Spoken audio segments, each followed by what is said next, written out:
In rural Louisiana, the voices of a dark time in American history live on. In an 18th century house, part of the historic Myrtles Plantation, strange things happen. People very often say the dolls move in that room. I heard a blood-curdling scream. Numerous people have been visited by spirits, and some can even prove it. Heavy boots coming up the staircase. I'm cold, my hairs are standing up, and like who's right in front of me, you know? It's one of America's most haunted houses, and legend has it that up to 10 people may have been murdered here. She took it upon herself to poison their birthday cake. She was hung from one of the trees on the property. He was met with a shotgun blast to the chest. It may have happened, or it may not. Either way, it is unexplained. That was the scariest moment I've ever experienced.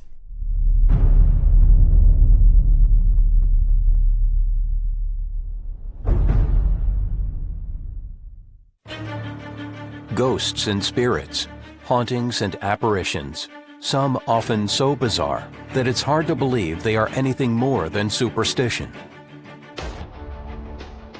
But in St. Francisville, Louisiana, there is one place that has so many sightings and stories that it holds the title as one of America's most haunted homes.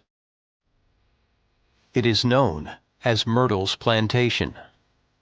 It's 223 years old, and the stories and the experiences, the spirits, all of that have been around for 223 years. From the moment it was built in 1796, the stories from this house have become a thing of legend.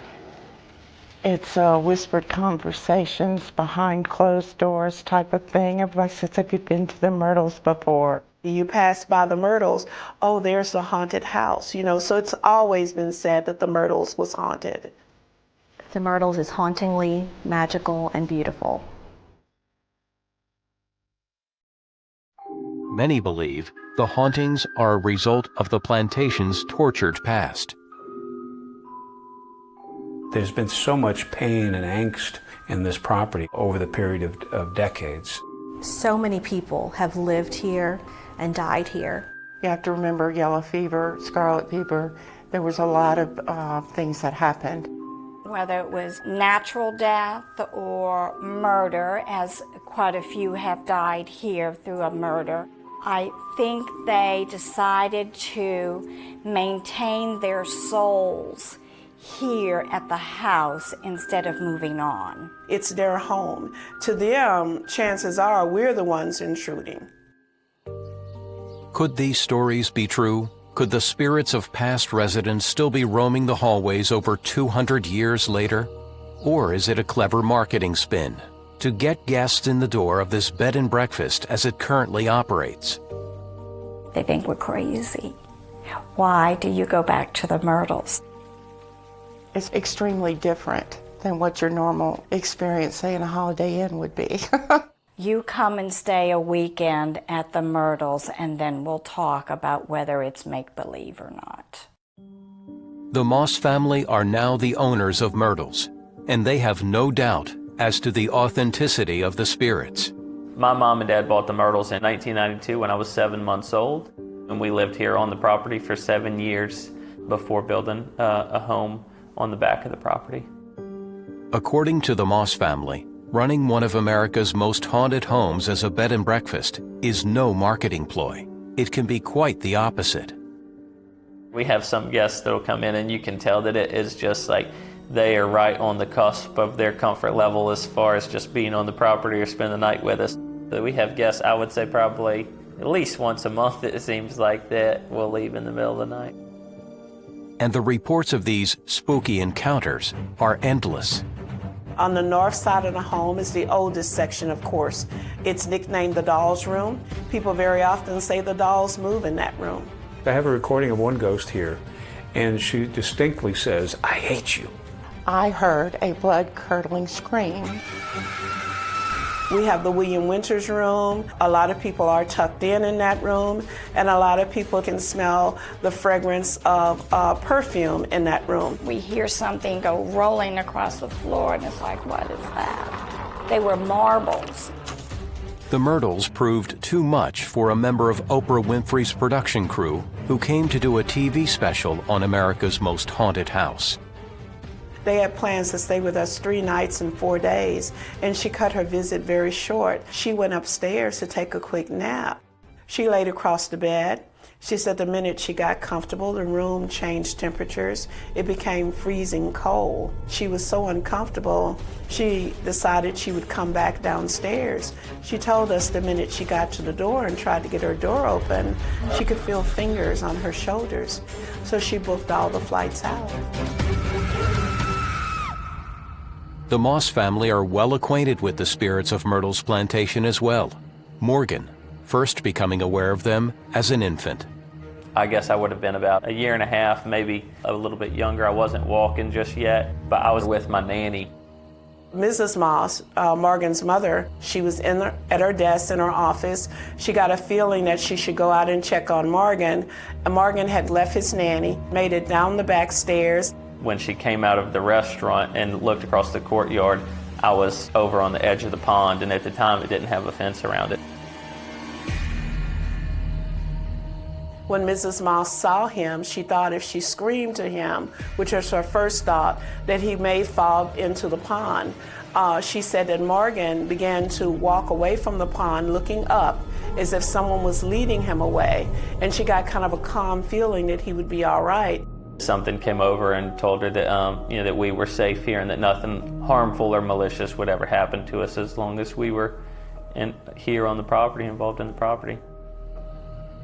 Could it be possible that the ghosts of the past generations that lived here are looking out for the new owners?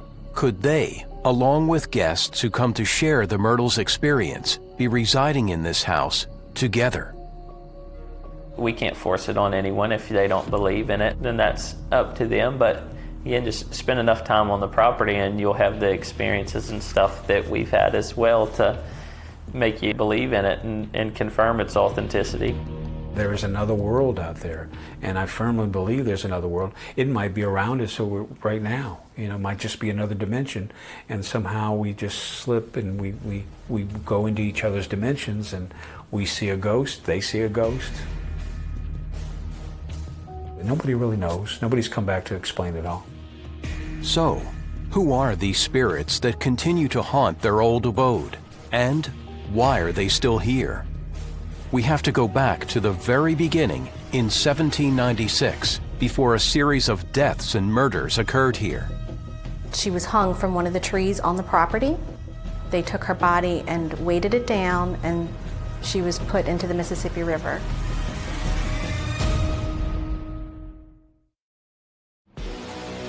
In Myrtle's Plantation, reputedly America's most haunted house, spirits never fail to disappoint. But who are these ghosts that are witnessed by so many? It all began with General David Bradford, who fled Pennsylvania in 1794 after leading the Whiskey Rebellion. He was running from George Washington's troops, so he came here. He paid $1.25 an acre for 650 acres, built the Myrtles with 4 rooms down and 4 rooms upstairs. Bradford was eventually pardoned, and his wife and children came to live with him at the plantation. One of his daughters, Sarah Matilda, she ended up marrying a man named Clark Woodruff. They resided in the house after they got married in 1817, and they had 3 children. And that's how some of our mysteries began with Judge Woodruff. The history of Myrtle's Plantation begins to take a dark twist under the reign of Woodruff and his association with a young servant girl called Chloe. At the time, it was considered okay for when a wife become pregnant for a man to take a mistress. And considering the remoteness of this, I guess he picked out Chloe. She was very young, very curious, almost to the point of being nosy. Chloe's nosy behavior was noticed by Judge Woodruff's wife, Sarah. After the baby was born, Sarah said, no, she's got to go, you got to end that relationship. And Chloe overheard the conversation, and in hearing the conversation, she was caught and her ear was cut off. And in reply, she baked a birthday cake for his oldest daughter, used the juice from the popular but poisonous oleander that lets off a liquid similar to arsenic. It was baked in the family's cake, killing the judge's wife, Sarah, and 2 of her children. According to legend, Chloe met a tragic death at the hands of the other slaves on the property. They were in fear that they would also be accused of being involved in the incident. She was hung from one of the trees on the property. They took her body and weighted it down, and she was put into the Mississippi River.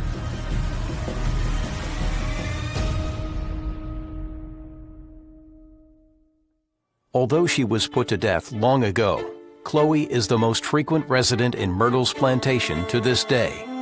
Chloe roams the property without a doubt. I believe people have unfinished things they want to come back and do. I do think she was remorseful. Those who say that they still see Chloe's spirit say that they see her as being kind of, I guess, making up for her bad deeds. She very often tries to tuck our guests in, even though she ends up frightening them. They'd wake up cold, and there would be a woman with a turban wrapped around her head, trying to pull the covers back over their feet. Because of her disfigurement, she wore a turban. And there's a cute little story that goes around that. Because she only had one ear, or one earlobe, that she always searches for earrings, and she'll take one. Chloe has even been caught on camera. The photo that was taken, there was a girl posing with a teacher, and in the background, in the window of the dining room, there seemed to be an African-American young girl, and she's actually coming through the window, wanting to play with the other girls. And when David went to investigate other possible explanations as to how this could have happened, something even more bizarre occurred. Tita Moss was here, and I asked her if I could, go inside. The house was locked up. And one of her people that worked here, his name was Moses, and she said, Moses walking up, he said, let Mr. Dave inside the house. He wants to take some photos inside. So I went into the dining room, and I kneeled down and get my camera together, and he's standing behind me, and he starts to freak out. He's seeing a little girl in my viewfinder of my camera. And before I can put my glasses on, everything was gone. And I said, Moses, what'd you see? Because he didn't know I was there. He didn't know I was taking pictures to verify that there was a little girl standing in that window. He just was told to open up the door for me. And that wasn't the only time Chloe made an appearance for the cameras. My mom was taking photos around the property for insurance purposes one fall evening, and she went and submitted the roll of film to the insurance agents, and they contacted her back saying that there was a staff member in one of the photos. Could this really be an image of a ghost from centuries ago? Skeptics would say no. I don't believe it's fake at all. In no way it's fake. It's the real deal. It's 100% real. I know that there was nothing that tampered with the photos or did anything with the photos other than just really dig for the truth as to what it was. But if it really is Chloe making guests comfortable and appearing for cameras all these years later, she is not alone. Chloe is very popular, and Chloe is one of our spirits that has lived here forever. But there are more people roaming the grounds than Chloe.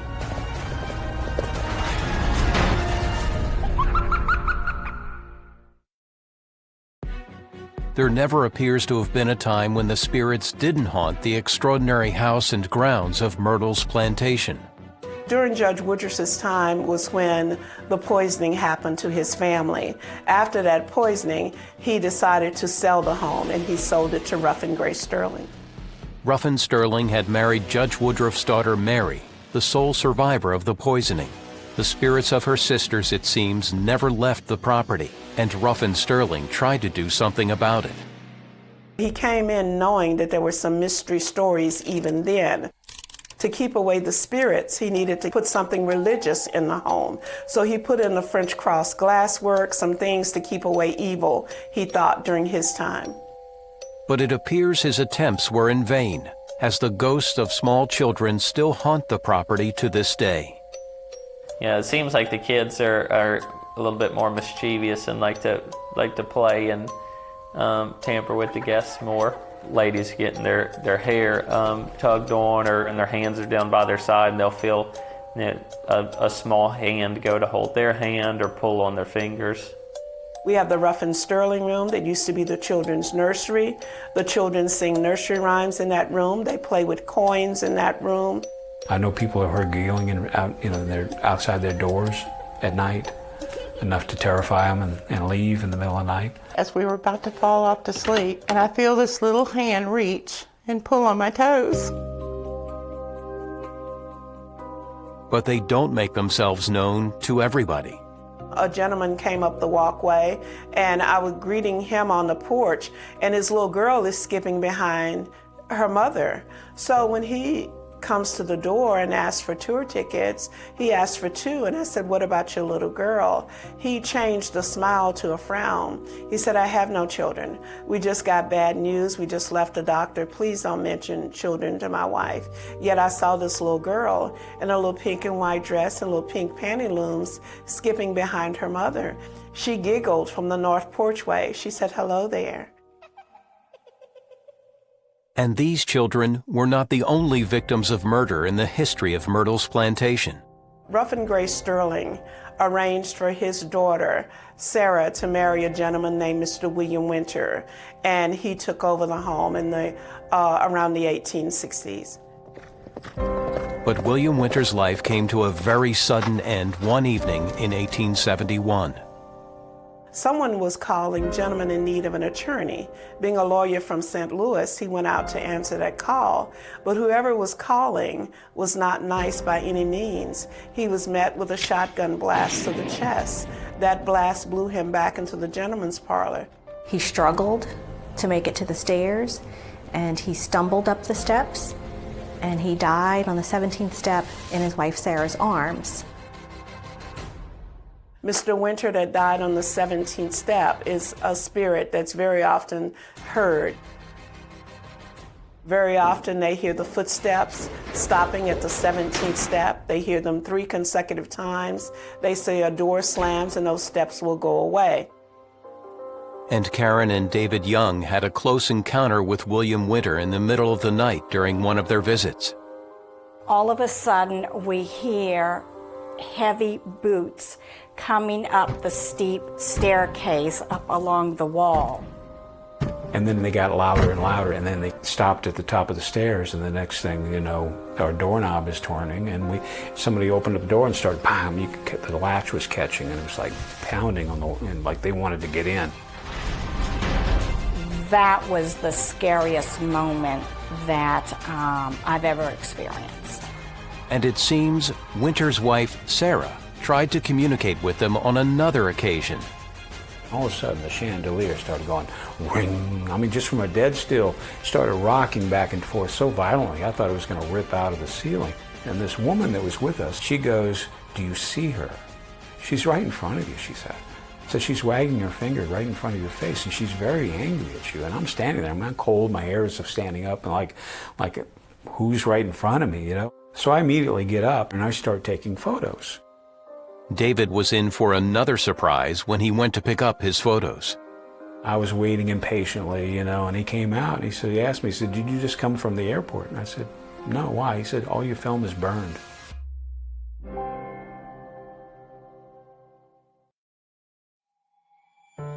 Could these things really be happening in Myrtle's Plantation?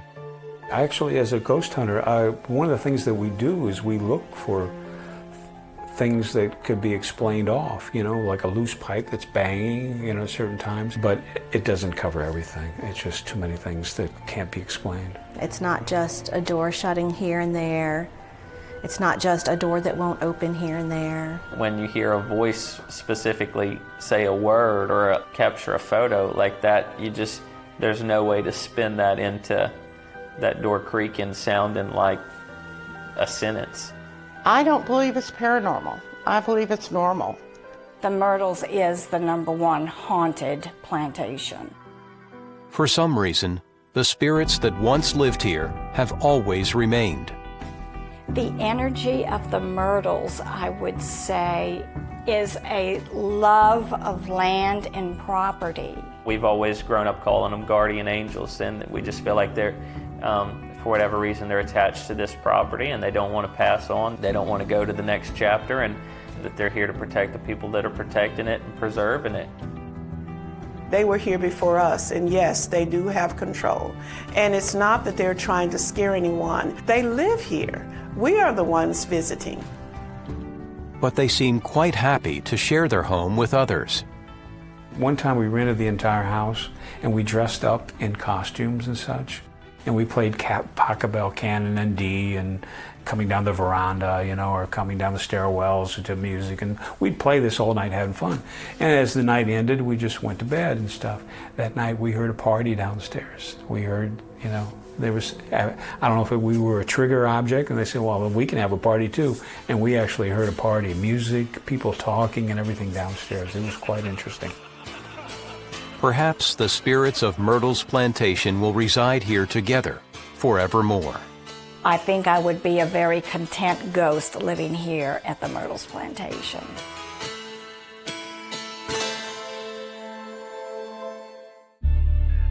August 16, 1977, millions mourn the death of one of the greatest entertainers the world has ever seen.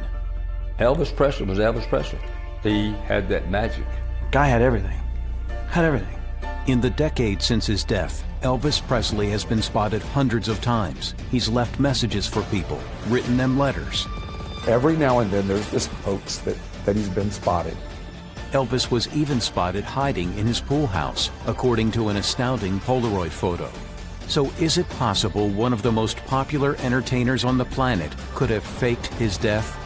I'm very confident that Elvis was still alive. And if he is still alive, just where is he? Conspiracy, hoax, or pure fantasy?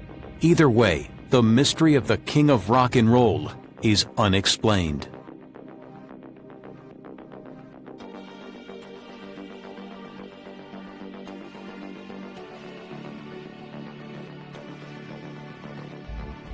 He is considered to be one of the most popular entertainers of all time. Elvis Aaron Presley, the King of Rock and Roll. Elvis skyrocketed from a childhood of poverty in Tupelo, Mississippi, to international stardom in the 1950s as the first rock and roll star. Elvis is the greatest superstar that the world will ever know. Nobody will have what that guy had. He was making records, he was making movies. People just clamored to see him. The young girls just wanted to touch him, and they just loved him, and his music was the best. Elvis had the look, he had the sound, he had the appeal. He just was a package, and he learned how to hone that in. And then by like 1969, 1970, after he gets done with his films, I mean, that was literally iconic Elvis. You look at the capes, you look at the jumpsuits, there's no other artist that just capitalized on all aspects of being a megastar.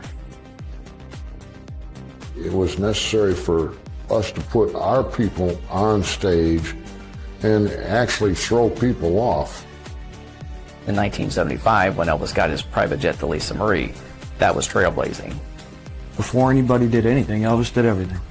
He changed the way people chewed gum. He changed the way you wore your hair. He changed the way you put the collar up on your shirt. He changed what color car you drove, what kind of car you drove. He changed everything. But over time, Elvis's touring and recording obligations led him down the path of reliance on prescription medicines. There was no book in 1954, 55 that said, here's the rock star creed. There was no book. They were writing it as it went. I mean, Elvis wanted to do nothing but to give of what he had, the best of what he had, to all the fans, to everybody. Anybody who came to see him, you were getting 110% out of him. And if that meant not sleeping, then it meant not sleeping. And you just can't do that to yourself. When he performed, he put everything into it. And He would perspire and he wore those heavy suits, and it had to be very physically draining. So I would think that it would probably take its toll on your health. Over time, this lifestyle combined with his unhealthy eating habits resulted in Elvis gaining weight. Sadly, by the date of his alleged death, the king had become what some consider obese. He ate a Southern diet, which has a lot of fried food on it. Cholesterol was not a common word in everybody's household. There was nothing he couldn't get at his fingertips. Food, beverage, whatever. Send the limo pick up McDonald's hamburgers. He would take and devour a whole chocolate cake basically overnight, just because he loved it. By all appearances, Elvis was on a collision course with death. A few weeks before he died, I saw what I couldn't believe. I saw this rotund, puffed face, not the same as I had seen him 3 months earlier. That was my last memory of him, that we talked and we shared an emotional moment, only because, not what we said, but what we felt, that he was in lots of trouble. And that said, the next call I got came from Graceland a few weeks later. Elvis has died, and the rest is history.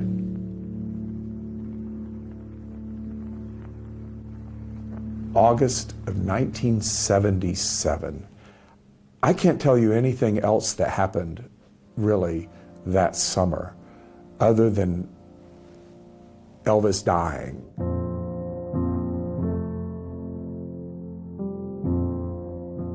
The air around you was different. All parts of the country, everywhere. It was weird. It was a weird situation, but that's the impact the guy had on the world.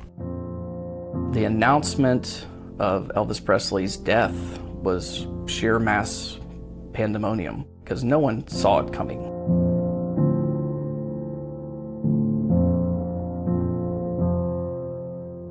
I never dreamed like that was like a superhero to me. Elvis Presley, no. I mean, we never even thought about it. He'd always be here. It's not something that you believe. Elvis can't be dead. What are you talking about? That's like apple pie and Chevy and, baseball. That doesn't go away. The funeral was huge. The streets were lined with folks, 3-4 deep. People would rush to the hearse as it went by. They would have to be pulled back. It looked like the world had arrived. I mean, I'd never seen anything like that. It's something that I think was probably one of the days in history, along with 9/11, the Kennedy assassination, that the world will always remember. The heart was pumping fast, thinking, this is a guy we won't see again. So what happened in the hours before Elvis's death? After a sleepless night, 42-year-old Elvis Presley retires to his bathroom, a copy of Frank Adams' The Scientific Search for the Face of Jesus in his hand. He couldn't go out and do anything during the day because people would just mob him. And so when he was home, he slept during the day and stayed awake at night. Mom and Dad and Elvis and Ginger had just played racquetball at 4 o'clock that morning. They went upstairs, Dad washed his hair for him and got it ready, and they were talking about the tour, and he was talking about how great, of a tour it was going to be this time. Elvis had been on a grueling tour schedule that June. He's tired out, but his fatigue isn't translating into sleep. He's doing 2-3 shows a day sometimes, 30 days straight. No black days. Monday to Monday, Monday to Monday, Monday to Monday, just keep going. Elvis couldn't sleep, so he got up and was reading a book in the bathroom. Ginger was there and said that she fell asleep and woke up and Elvis wasn't back in bed. She woke up because she heard a loud thump. 4 hours later, His girlfriend, Ginger Alden, finds his body on the floor. Elvis Presley had suffered a heart attack and was rushed to the hospital, where he was pronounced dead at 3:30 p.m., or so they say. When the news of his death broke, many refused to believe it. It was a sad day, and I could see where people would believe it at first tale, that Elvis had passed away. As a group, we have almost 5,000 members, and we believe that Elvis Presley did not pass away in August of 1977. Could it be possible that the funeral of Elvis Presley was a hoax? I think it's absolutely plausible that Elvis did not die in 1977. Across America and all over the world, fans grieved for the undisputed king of rock and roll. But within hours, unexplainable things began happening, leading people to wonder, is Elvis's death all it seems? There are those who believe that the body in the coffin at Elvis Presley's funeral was not the king at all. We don't believe that Elvis passed away because he had had enough and he was fed up with his life as it was going. He was not happy being where he was, not being able to go out and enjoy life. And we believe that he switched places with a cancer patient. An artist like Elvis is powerful on the level of a politician, and we know that Stalin had doubles, Saddam Hussein had like 3 or 4 doubles, and I believe that in the entertainment field that could possibly be the case as well. Some believe that there were many clues on the day of the funeral that suggest the king was not dead at all. So many people afterwards, after viewing the body, they talked about his sideburns coming off. They talked about, how that his nose was pugged. He looked 20 years younger. You can't make dead people beautiful.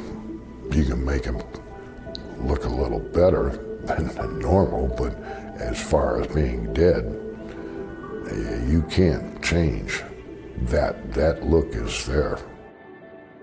In addition to the body of Elvis not looking like his true self, the spelling on the headstone was incorrect. His middle name, Aaron, was spelled with 2 A's instead of 1. I don't think he wanted to jinx himself by putting his actual name on a coffin. I think that when something of a magnitude as faking one's death, a popular cultural hero, that there is an incentive to leave clues behind or to insert clues to suggest, hey, there's another side to the story, okay? So, and a misspelling or, an anagram or something like that could be his way of transmitting a clue, and perhaps a clue to his relatives or significant others in his life. And that's another reason why he would do something like that. But there could be another explanation. There were signatures that I've seen where he used 2 A's and he also used 1 as well. I think it was just a simple, which one are we going to use for his gravestone? However, if it truly wasn't Elvis in the coffin, where was he? I think he was still in the States somewhere. I think he was just biding his time, making preparations, getting his affairs in order as best he could. By 1977, the music industry had changed. He'd already seen the British invasion, which knocked him sort of off the charts and put him into, like a Las Vegas sort of residency. And also the benefit of record sales jumping when one has passed away. I think he would have cut his hair really short, probably grown a beard, let his hair go gray, dressed down. Elvis didn't like blue jeans. Elvis didn't particularly care to wear blue jeans because he said he had to wear those when he was a kid and they had no money. And so he equated blue jeans with being poor. And so I think he would have put on a pair of blue jeans and a pair of tennis shoes and a ratty old shirt and gone his way. There are claims that Elvis left the country for Buenos Aires under the alias of John Burroughs, and he quietly slipped out of the country while no one was looking. John Burroughs was Elvis's alias, and when he would travel and do anything, you can't put Elvis Presley down on a hotel register. So they would use John Burroughs as an alias to make things easier for booking hotels and things of that sort for when Elvis would be traveling. Panicked grief surrounded his death. Was Elvis slipping away in plain sight? And as the world watched his funeral 2 days later, could the king have already been enjoying his new life in South America? Money goes a long way, and when you have as much money and connection as Elvis Presley did, and you can do just about anything you want. It could have been Elvis getting on the plane that day. And it could have been someone else who knew about the, this alias, and he used it as well. It's a mystery that we might not be able to solve, but I would say there's enough evidence there to say, hey, this is definitely an open case. Not everyone thinks so. I have no reason to believe that. He's dressed like he was dressed, and he walks to an airport and he goes, yeah, I'm John Burroughs. Okay. Like, nobody knew who you were? Come on. Maybe there was a real Mr. Burroughs who went to Argentina. Maybe it was a coincidence, but how do you even know that somebody purchased a ticket and then how do you know it's Elvis? Why would he do it? I mean, he had a daughter, Lisa Marie. Lisa Marie would have had to have been in on it. Would he do that to his daughter? Would he do it to Priscilla? But according to believers, yes, his family really were in on the whole thing. I believe that Priscilla went through the funeral and that she knew that Elvis did not pass away. The Oprah show where Priscilla says, that's what he said the other day. And then Lisa Marie was on the Larry King show, and he asked her specifically, do you still feel your father? Do you feel like, that he communicates with you? And she said, that's a gray area. I'm not going to go there. I don't want to talk about it. And he told her, well, you don't have to. You're not on trial. To me, she doesn't want to say that her father's passed away. Did he really get on a plane to South America? Was his family really in on it? There have been so many other sightings in the years that followed to suggest, yes, the king was still alive.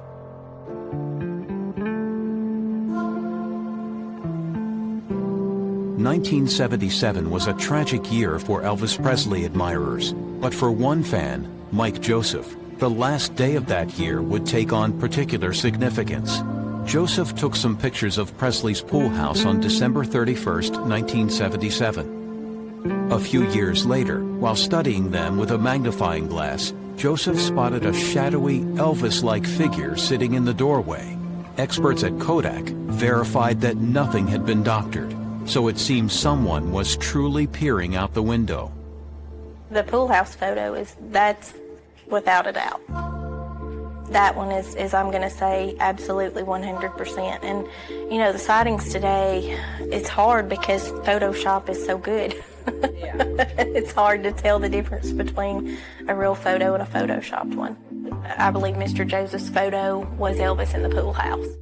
On the other hand, if it wasn't Elvis, who could it have been? No, I believe that actually was Al Strada. If you see Al Strada, who was in the Memphis Mafia, he had black hair and wavy, kind of how Elvis did in '77. And he stayed on after Elvis had died. And I believe that actually was Al Strada in that photo. In the late 1980s, sightings of Elvis made news headlines once again. Kelly Burgess, a former assistant editor and feature writer for the Detroit News, claimed she had met Elvis face-to-face in Kalamazoo, Michigan. And the name he's living under? John Burroughs. So could Elvis have left South America to live in Southwest Michigan? I think what it is and just like me inside too, and all of us, we don't want to turn loose. And we shouldn't turn loose, but it gets carried over into that to where it's just like, is there that possibility? Could Elvis possibly still, be alive? And of course, it just, it makes for the media and makes for stories and this and that. But like I said, as bad as I hate to say it, I know for a fact, Elvis Presley's gone.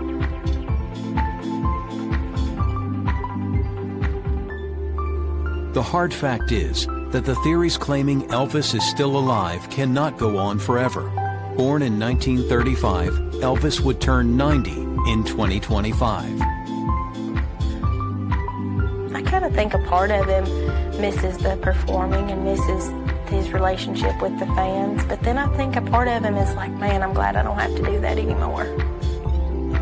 Those who knew him have long been convinced of the sad truth that the king is gone forever.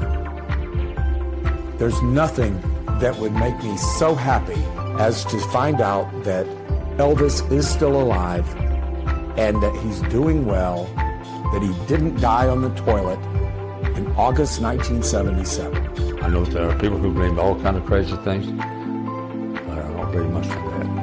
I'd be real upset that people were able to put something over on me.